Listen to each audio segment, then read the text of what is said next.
Hey, everybody. Welcome to Odd and Untold, the podcast where we talk about all things strange and spooky. Tis the holiday season, and just Hanukkah has started. So, for everyone out there celebrating Hanukkah, happy Hanukkah. I wish you guys peace and love and the happiest of holidays. And Christmas is on its way. As a lapsed Catholic, I celebrate Christmas.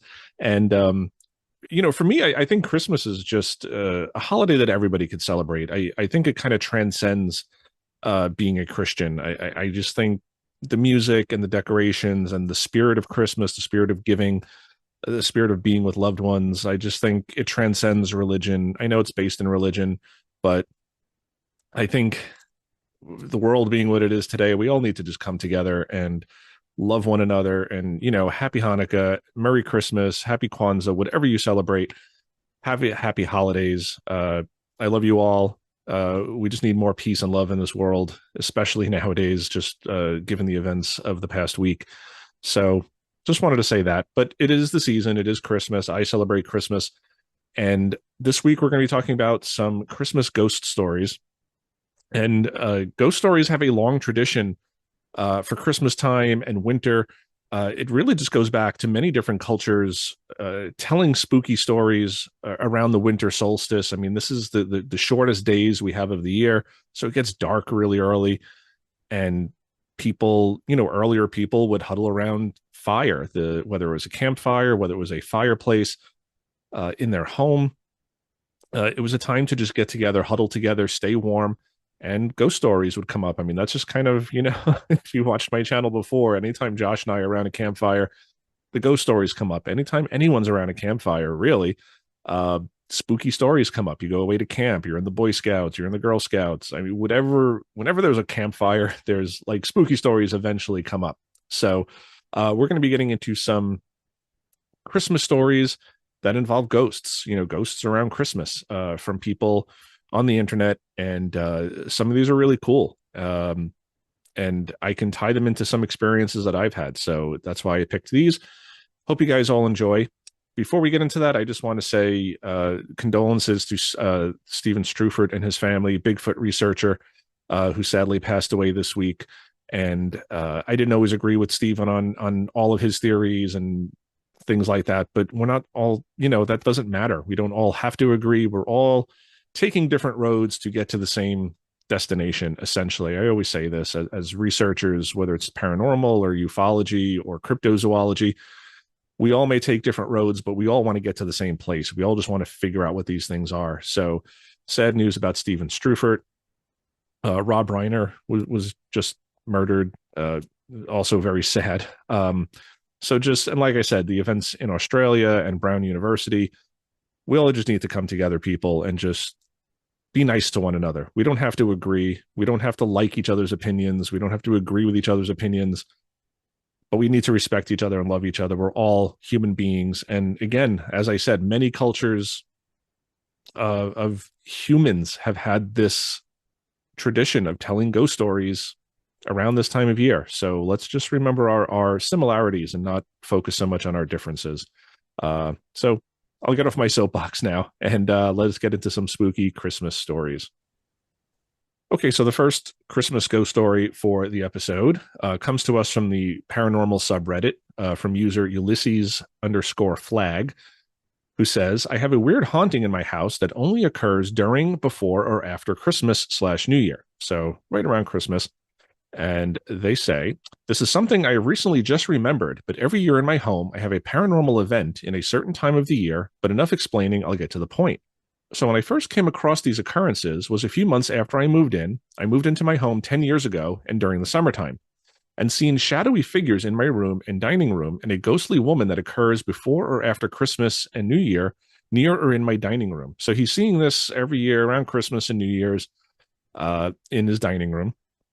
The stuff that occurs during this time frame: banging on the walls, ghostly apparitions, the front door violently slamming, the door is locked, and these occur at like 6 or 7 p.m. when everyone is in, so I can't explain it. We hear what sounds like someone is brushing their teeth when no one is in the bathroom. This one is cliche in a way, but it's actually creeped my family out and me as well. I don't know how cliche teeth brushing is for ghosts, but a pale feminine figure by the garden sheds. I do know the previous owner died in the house, and these sightings occur by or near the dining room, as before we moved, the woman had her bedroom where we eat, and thus they occur there. I thought of telling this now, as everyone I have asked outside my family thinks I'm joking or they're teasing me with their BS. I have other stories, but they're quite short and they are from my parents' point of view. But I do have another, but hope to hear me again soon. And this is more effed up and doesn't include the dead woman.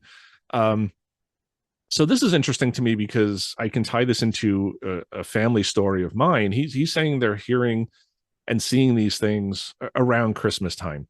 And it really just happens around this time of year, before, during, and like right after Christmas. Uh, Banging on the walls, ghostly apparitions, the front door slamming. They hear someone in the bathroom. It sounds like they're brushing their teeth, but that might just be like a shuffling sound. So not sure what to make of that. Um, and the previous owner died in the house, and now they're saying that the dining room where they eat and they see this woman, this used to be her bedroom. So we hear this a lot when people move into a new home and they either renovate or they change the rooms around. When there's that change, it can kind of kick up the ghosts or the spirits or the paranormal activity, whatever your belief is that they are. So yeah, but this is only happening right around the Christmas season. And as I said, I can tie this into a story from my family, and I've mentioned this on the show before, but if you're new to the channel, you may not have heard the story, so I will tell it again. Every Christmas, we would have dinner at my great grandmother's house, and she owned an apartment building in Brooklyn, and it had 6 apartments in it. And my uncle Neil has lived there, my aunt Lorraine, my grandmother, my cousins Craig, Eric. I mean, so many people have lived there over the years. It's 6 apartments, and it is mainly a family building. My buddy John, who's been on the show before and will be again soon, hintity hint hint. So lots of people have lived there and have had stuff go on there. And we've talked about this in other episodes. John has been on the show. I've mentioned some other weird paranormal stuff that's happened in the building. But every Christmas we would get there, and dinner was always at like at 1 o'clock. We'd have an early dinner, then dessert would come out, and then we'd have like late leftovers. Like people would make sandwiches, and from the leftovers, we always had kind of like a traditional Thanksgiving sort of dinner on Christmas, turkey and stuffing and mashed potatoes. But, you know, later in the evening, it would always be leftovers. That being said, every year about 1:30 in the afternoon, the doorbell would ring to my great grandmother's apartment. And this went on until my great grandfather passed away. So every year the doorbell would ring and there would be nobody there. And like I said, this was a family building, so most people didn't need to ring the bell. And it went on year after year after year after year, and there was nobody ever at the door. So for this to be a hoax, like someone in the neighborhood, like I don't know who's out on Christmas Day ringing someone's doorbell every year for years, and then running away. It just doesn't make sense. And like I said, it stopped when my great grandfather passed. And the theory is that it was his father, so my great great grandfather, because he was known to be a little bit of a mischief maker and a trickster and just like one of those types of guys. And a lot of the other stories in the building involve like people getting tapped on the shoulder and just much more mischievous type stuff. Nothing scary or dangerous, real. I mean, it's scary because you don't see it, but people getting tapped on the shoulder. So yeah, it just reminded me of that like every Christmas the doorbell would ring. And this person here is talking about the front door slamming even though it's locked, banging on the walls, they're seeing things. And to me, I think if you know, you're one of these people who's hallucinating things or you think everything is a ghost, you're going to see it year round. You're not going to just see it around Christmas. So really cool story here. I like this one, like I said, just because I can relate to that story, because in my family we had a very similar sort of thing happen where just every Christmas this happened like clockwork. And then my grandfather passed and it just stopped. And it was not him. He was an elderly blind man who he had his chair in the basement and he sat there, and we just don't know. We don't know what that was. I'm not saying it was a ghost, but you guys can make up your own minds. All right, so our second story comes to us from the subreddit Ghosts, from user AdmanDan, and this one is titled A Christmas Visitor. During Christmas Day dinner, my family was in our dining room eating and talking. My girlfriend came over and brought her family dog, which meant my parents' dog had to be locked in a bedroom upstairs because it doesn't play well with the other dogs. So while we eat and talk, my parents' dog is going nuts, so it's upstairs barking like hell nonstop. This goes on for like 45 minutes until out of nowhere I hear, "Stop it." I legit almost shat myself. The voice came from the room the dog was in, and the dog stopped barking immediately. I sat in terror. I looked to my girlfriend and sister. They both heard the voice. My parents and grandmother didn't hear anything. They said it was probably just a voice from outside, someone yelling at their kids. So a lot of times when people hear things, some people say it was a man, it was a woman. Some people hear it, some people don't. It depends on who's talking, where you're sitting in the room. Acoustics can be different, but you definitely hear, the girlfriend and the sister are hearing something. The parents and the grandmother didn't. So there's definitely other witnesses here. So he says, except there was no one outside, and the dog stopped barking instantly. The dog is old and dumb and wouldn't stop barking if any of us told it to. You could hold its mouth shut and it wouldn't stop barking. So people know their animals. They know how they're going to respond to being disciplined. And some dogs, they don't care. They'll just bark, bark, bark, bark, bark. And as I mentioned, my sister and girlfriend said they heard a woman's voice, whereas I heard a man's. And again, that can just depend on your hearing and your timbre and the acoustics.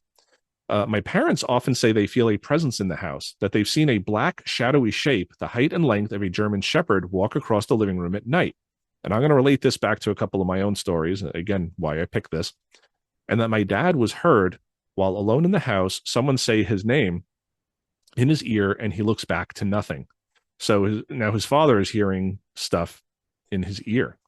Also, the dog and other dogs that come over are always looking up the staircase from the living room to the second floor. They just stare up there, but don't bark or anything. All very weird, true stuff. Just wanted to share. So this is interesting. Again, it's another thing that happens on Christmas Day. And this one reminded me of a couple of my own stories. The first one, I had a girlfriend in high school, and the first time she came over my house, we were sitting in my room, and I've told this story on the podcast before, but again, for the new viewers, we're sitting in my room and we're just talking. Like I said, the first time she came over my house, we're kind of newly dating.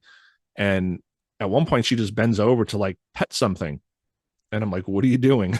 And she's like, I could have sworn a little black dog just came in here. She's like, do you have any pets? And I was like, no, I don't.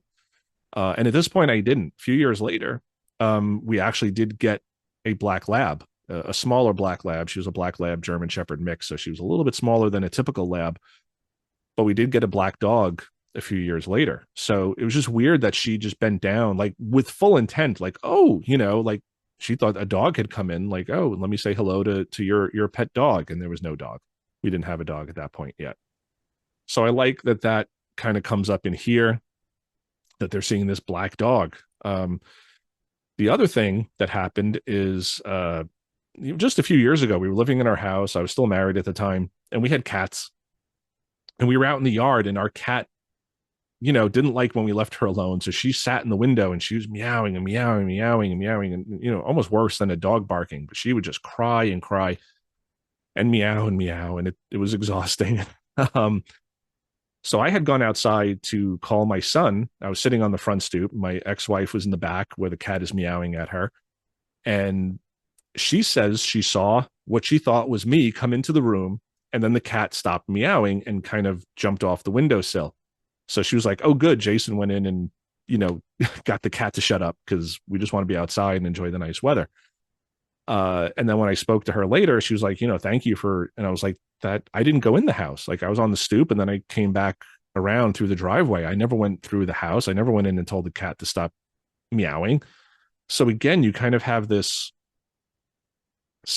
entity or presence or something, get the animal to be quiet. And they're saying here that this dog would not stop for anything. And dogs are like that. They're upstairs. They got that FOMO, the fear of missing out. And they're just, they're going to bark and bark and bark. And it sounds like they were just trying to ignore it. They're just trying to eat their dinner. And then something upstairs yells to stop it. Like no one outside is going to do this. Just very strange. But again, I'm reading this story and I'm like, oh my God, like I can relate to these aspects of the story because I've had similar things happen to me. So another very cool story on Christmas. Okay, so our next story comes to us from the subreddit Paranormal Encounters from user Shy Housewife 98. And she says, paranormal encounter with a ghost boy on Christmas Eve. So another ghost on Christmas. And she says, my mom and stepdad got married when I was 4. Mom and I moved into the house my stepdad owned after they got married. So he already had a house. They moved in. It was just the 3 of us and our animals. I'm an only child, and at the time of the story, we had 2 big dogs who lived inside and out. The dogs usually roamed outside at night on the 20 acres we owned. We lived in that house for 14 years, and I saw my fair share of creepy stuff, but this story sticks out the most. So it sounds like she's got a lot going on there. So she says, I was around 7. Don't remember the exact age, only the present I got that year. I know I was old enough to use the bathroom at night alone, but still young enough. My mom usually checked on me to make sure I got back in bed okay. So she's young, but not too young. I also know for sure it was Christmas Eve. Our tree was always off at night except for Christmas Eve. I do the same thing. I would always leave my Christmas tree, the lights on overnight on Christmas Eve into Christmas morning. But every other night I would turn them off. But cool little tradition. The house was small, 850 square feet small, but I loved it. When you walked in the front door, you were immediately in the living room. Straight ahead was the hall. In reality, it was a small rectangle that had doors on 3 of the 4 sides. From the living room front door, you could see into the bathroom. Heading to the bathroom, you had a closet on the left, bathroom door, my bedroom door on the right, empty wall, the width of a door, and my parents' bedroom door. So kind of like this little hallway that had doors leading in different directions to different parts of the house. The kitchen was off to the left of the living room and shared a wall with the bathroom and closet. Super cute, just cozy. We also had an unfinished basement with the stairs in the living room by the kitchen door to the back porch. Okay, story time. So she says, I got up to use the bathroom on Christmas Eve. I got up from my bed, went out my bedroom door, and turned the corner into the bathroom. I, of course, had to peek at the tree and the presents underneath. So she's, anxious for Santa to come.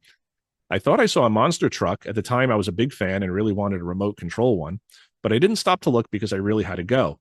After I finished up my business, I got up and looked towards the living room. I really wanted to peek at my presents before I went back to sleep. We didn't close the door in my house growing up unless we had people over, so I could see the front door and the glow of the tree from my seat. So the hallway door is open so she could see the front door. I looked back at the toilet to flush, and when I looked back up at the doorway between the hall and the living room, I saw the silhouette of a boy. He looked about my age from his height, but he had his back to me, so I'm not sure what his face looked like. He was standing in the doorway, using his left hand to hold the door frame so he could lean into the living room on his tiptoes and peek at the presents. In his right hand, he had a red sucker, lollipop. His whole body was dark because of the lack of light and the Christmas lights shining behind him. I shuffled to the edge of the bathroom, so I was just inside the doorway. If I put my arm straight out, I could have touched this kid. I'm standing there, about to ask him what he's doing, when he slowly drops back down to his flat feet and starts to turn and face me.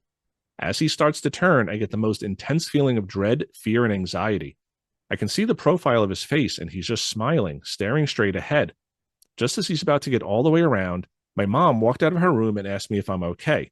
In the split second it took to look at her and back at the boy, he was gone. I instantly felt better, and it was as if he never existed. I pointed to the living room, and my mom assumed I was trying to peek at presents, so she just tucked me back into bed. I fell asleep pretty quick and woke up and totally forgot about it the next morning. I did get my remote control monster truck that year. It was years before it came back to me, and I told my mom about it. She wasn't surprised because, like I said, a lot of weird stuff happened in that house. So this is a creepy one. And again, you have this child who's anxious about Christmas. She wants to get her presents. Peeking at the tree, we've all kind of done that. You wake up in the middle of the night to go to the bathroom or to get a drink, and you're like, let me take a look at the tree and see if Santa came yet and if I can gauge what's under there. And she sees this boy.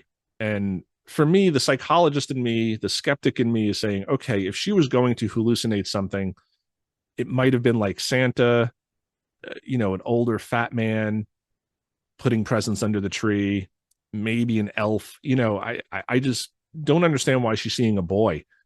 And again, it almost seems solid. It almost, it's silhouetted by the light. And then it turns to look at her, and it's got this creepy smile, and she just gets this feeling of dread and anxiety. Again, not a usual thing for a child to feel on Christmas Eve, like right before Christmas morning. So it spooked her. And I wish she had gone into a little bit more detail about some of the other things that go on in her house, because I think that would add to the story. But regardless, I mean, she's up. She's not thinking about ghosts. For most kids, Christmas night is not spooky. I mean, adults, we watch A Christmas Carol and Scrooge and all the ghosts. And for us, it could, summon those images. But I don't think for a small child, she's going to be thinking about ghosts. She sees this boy and she's not thinking ghosts. She's thinking, who's this kid in my house and why is he looking at my presents? So very strange and very creepy. So this next story comes to us from Paranormal Encounters, again, from user HHHORT, Triple H Ort, a childhood memory of a dark figure in the window. And they say, I think about this every now and again, and I thought it could fit here. This happened when I was maybe 7 or 8 years old, around Christmas time in rural eastern Finland. It must have been early in the evening since I remember it being fairly light outside, although the sun had already begun setting. So, this time of year, it's very early the sun starts to set. So I remember the moment quite well. I was playing in the living room with my brother, who's 4 years younger than me, when I happened to look over at the window and stopped in my tracks. There was a smallish figure sort of pressed up against the glass. I remember it being pretty much completely black, possibly wearing a hat of some sort. Absolutely zero facial features I could make out, despite it being bright enough out to see the backyard well. It jumped away from the window and ran off the second I looked over. So that's kind of creepy. I can still hear the sound of its hands coming off the window, as well as the sound of it running away, even though it's been at least 13 years since that very brief moment. I remember looking at my brother, who had seen the same thing. We were both freaked out and hurried to tell our mom, who pretty understandably shrugged it off. I just texted my brother to ask if he still remembers it, and he definitely does. Although we're not sure if his memory has been influenced by me talking about it, him being so young at the time. But it does seem like in that moment, they both saw it. So the younger brother's memory of what he saw may have changed or been influenced, but they both saw it at that time. They both ran to their mother to say, yeah, we saw this thing. So really interesting when you have other witnesses who can corroborate it. It's not just a trick of your eye. It's not a hallucination. It's not the anticipation of Santa coming. You're both seeing something. It's of course very possible that it was just some kid peering in, but I think it's worth stressing the fact that my childhood home is in a rural area. I think a grand total of 2 classmates of mine lived within a 2-kilometer radius, and I feel like if one of them were to visit, they would have come to the front door instead of the back window. I also don't consciously choose to refer to the figure as an it. It's just that it did not exactly perceive it as human for whatever reason. So that's interesting. That's not to say it most likely wasn't. It's creepy enough to have someone human peering into your windows. It has always just felt so weird to me, especially the figure being nearly pitch black and, from what I can remember, faceless. That's about it. There's probably nothing much to solve or anything like that. This will likely just remain a weird mystery. So, yeah, you'd think a kid peering in, it's still light outside. It's light in the house. You're not going to have this completely black figure staring into the window with no face. Even though he was only 7 or 8 years old, you're going to say, oh, that's a kid. Or a man or a woman. Like, you're going to see that it's a person. It's not going to be this completely black, faceless figure looking in the window. And then he's saying he could hear the hands pull away. He could hear it running away. So is this a ghost? Is this some sort of cryptid? Very strange. But something looking in the window. And I remember being a kid and I thought I saw Santa looking in the window. We were on the second floor apartment, but I always chalk that up to anticipation. I was probably 4 or 5, but even in my mind's eye, I can still see it. I can still see Santa looking at me through the window, and probably just my imagination, but maybe a ghost. You just never know. I chalk it up to my imagination. And I'm going to do an episode soon on imaginary friends, and I have some interesting stories about that as well. But kids' imaginations can run wild. Again, especially when you're anticipating, if you're young and you believe in Santa and you're expecting Santa to always be watching and always looking at you, you may see things looking in the window. But 1, both brothers saw this, and 2, they're not seeing Santa. Whatever they saw was kind of spooky. So not sure what to make of this one. So this next story also comes to us from the subreddit Paranormal Encounters from user Harvey Lynn. Great-grandpa visited at Christmas, and they say, okay, this is literally so wild to me since I just posted on here like a week ago about something happening there, but something happened again on Christmas when I was at my grandparents' with my girlfriend. The house is straight up haunted. I've seen things happen there besides what I've posted, and so has pretty much everyone else in my close family. I also have a very gifted cousin who is able to see spirits. She's proven it before, too. Anyways, that last part is important because my great grandpa passed away recently. His son keeps his ashes in an urn sitting downstairs in basically my grandpa's man cave. My cousin had told grandpa, apparently, that great grandpa was watching us all and smiling. He always made an effort to show up to family events, so it's cool that he's still doing it. I don't know that part, though, yet, so me and my girlfriend and my little brother go downstairs just to screw around. Me and my girlfriend joked about playing pool since my grandpa had a whole setup. The three of us sat next to the pool table and were talking when suddenly, out of nowhere, I watch a effing pool ball roll itself out of the table pocket. It catches my attention, obviously, and my girlfriend stopped talking. We both did. But eventually she said, "You saw that too, right?" And bro, we all freaked out so bad that we ran upstairs yelling to tell everyone. Everyone believes it's grandpa because who else would it be? Me and my girlfriend also went back downstairs to investigate after we realized it was probably him and looked in the pocket to see there were literally no other balls in the pocket. So that ball had to roll upwards from the bottom to the top, and then it rolled onto the table. Genuinely so crazy. It's cool that he went and showed a sign like that, though. Love him to bits. I hope it was him at least. So an interesting one. They're not seeing a ghost here, but you have a pool ball sort of like coming out of the pocket of the table and then just rolling. Not sure what to make of this one, but I do believe in signs. My mother's had some signs from what she believes are her parents on Thanksgiving, knocking towels off the towel rack. And my mother said she just kind of watched it get knocked off. Like it wasn't just out of the corner of her eye. She was watching the towel and it slid off. And she was like, "Okay, Ma, I'll make sure to clean better." So an interesting story that, ghost, not a ghost. Let me know what you guys think. All right, another story from the subreddit Paranormal Encounters. This from user error 001-001. Has anyone had this happen to them as a child? And they say, seen what I think is a ghost or demon. I'm not sure I saw a girl after Christmas in the morning. The sound woke me up. Thought it was my sister taking my gift I had got for Christmas out of my room. I jumped up to retrieve what she took. I immediately thought it was weird that she was wearing a red coat with her hair down where I couldn't quite see her face and called out to her. "Hey, what are you doing?" But I got no response from her. She just got up as I chased behind her as she walked back to her room. It felt like I couldn't quite catch up to her because I was trying to grab her to stop her, but I couldn't. Once you're in her room, when you walk past her bed towards the back, there is another room. It is a walk-in closet. I followed what I thought was my sister into the walk-in closet until she walked into a bunch of clothes that were hanging off the wall like a curtain. She walks behind it, and when I follow, there was nothing but a wall. I was freaked out and started walking out of her room just to realize she was on her bed, puzzled. I could never find the object that was taken. It was a Stretch Armstrong dog. That was the name of the toy. That was not the first time something weird like that would happen. Has anything like this happened to anyone? I was 8 at the time. I'm 38 now. So here we have a story of another ghost child. The witness is not thinking ghost at first. You're just saying, "Hey, my sister is, trying to take one of my toys."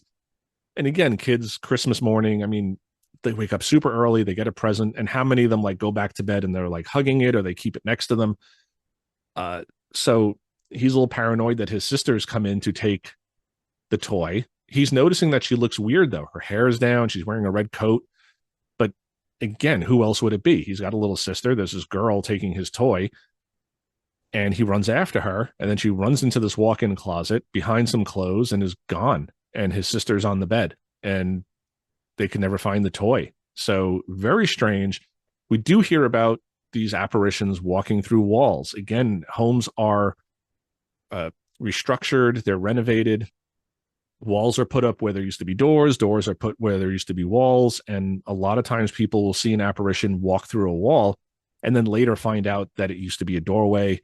I don't know what this is about. The toy disappearing, that's a little weird. I can see an apparition walking through the wall, but I can't understand how it would take a physical object and disappear with it. So spooky one, but not sure what to make of this one. But another ghost child on Christmas. All right, I'm going to wrap up this episode with a bonus story. This is like a Christmas cryptid. Not sure if this is a ghost or if this is a cryptid. It's weird. This comes to us from the subreddit Paranormal from user Distinct Earthling.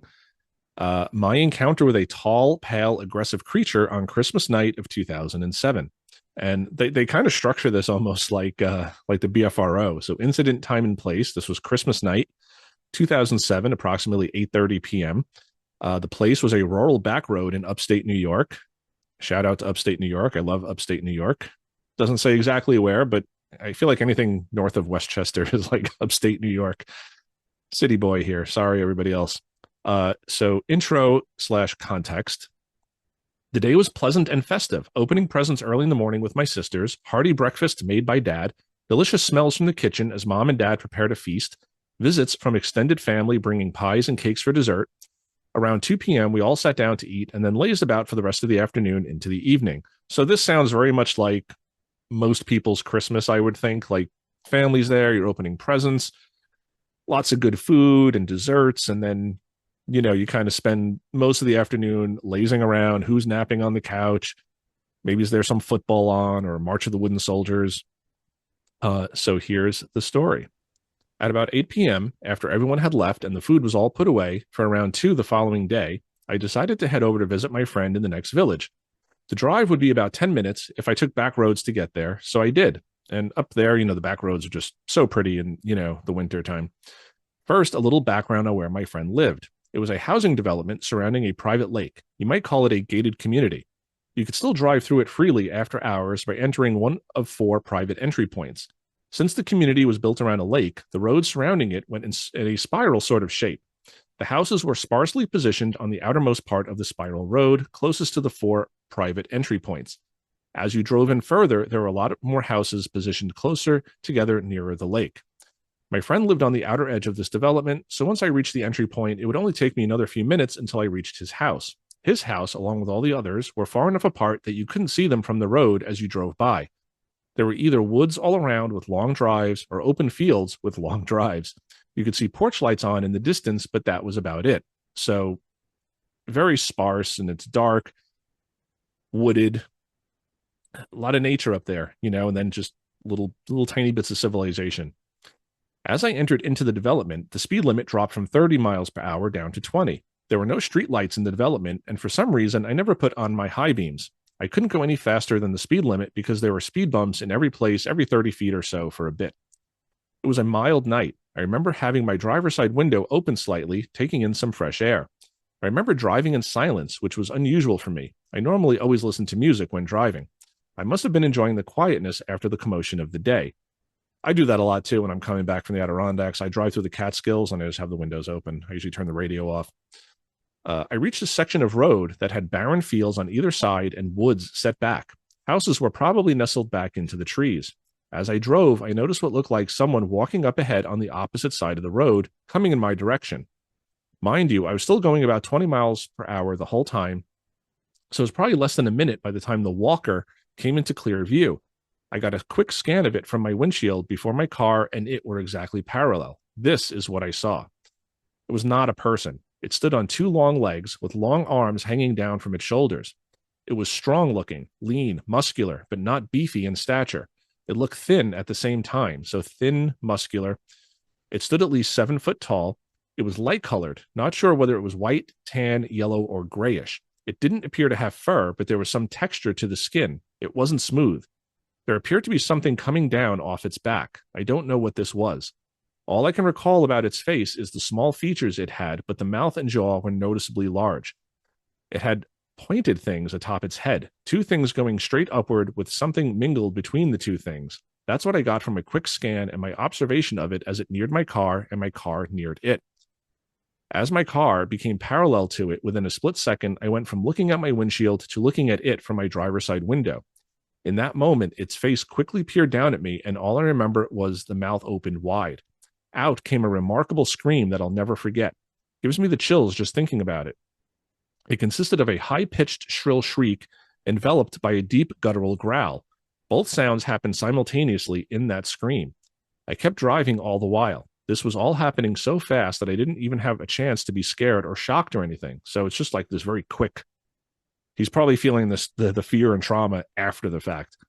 I continued driving and went past my friend's house and drove home. Called to tell him what happened and that I just needed to get back. I was probably running on adrenaline to get back home. Later on, I was in total shock after it sunk in. Had my driver's side window been opened fully, it would have touched me or worse, taken me. I'm certain of it. To this day, I still haven't worked out what it was. Anyone else see anything like this or hear what I heard? So this is a weird one to me. And of course, a lot of people in the comments on this story are saying Wendigo. And that's kind of what it sounds like, just this traditional Wendigo. I don't know. Most of this sounds like a Bigfoot, this lean, muscular, 7 foot tall creature that screams or howls, walking upstate New York. I mean, all of it sounds like Bigfoot, except he's saying it didn't have any fur or hair. It had skin that wasn't smooth. I don't know if he means wrinkled. I don't know if he means bumps. But then you get that it had pointed things atop its head. I don't know what he means by pointed things. It sounds like antlers. So yeah, people are going to say Wendigo. I don't know what to make of this. Other people in the comments are saying demon, crawlers, a rake. There's all sorts of these pale, skinny, tall creatures, goat man, or who knows. Just a weird cryptid, and it doesn't seem to fall into any particular category. Again, Wendigo, the traditional stereotypical image of a Wendigo is, I think, what most people are going to here. I don't know though. This just sounds really weird. It's Christmas, and he's seeing this weird thing again. If this were Halloween, I'd say, yeah, maybe this guy's got kids in costumes on the brain, or just other spooky things on the brain, watching a lot of horror movies. Christmas time, most people aren't thinking of spooky things. And even if they are thinking of ghosts, they're thinking of Dickens, they're thinking of Sir Arthur Conan Doyle, they're thinking of Victorian ghosts, chain rattling. They're not thinking of like giant cryptids like this. So very freaky, but a little bonus Christmas cryptid story for you. All right, everybody. So that's going to wrap up our Christmas Ghost Stories Volume 2 episode for this week. I'm getting some weird deja vu right now. I don't know why, but throw it in there. Why not, right? So yeah, hope you guys are having a lovely holiday season. We'll be back with more Christmas themed episodes in the next week. And please stay safe out there, everybody. Again, love your neighbor, love people, even if they're different from you, even if they believe different things than you.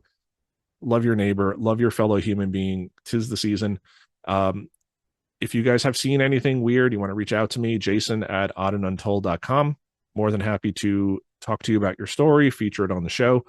And until next time, everybody, question everything. What did these people see? Were they ghosts, children? Was this a Wendigo? Who knows? Cool stories, but we always need to question them. Till next time, everybody, embrace the weird. Happy holidays and rock and roll.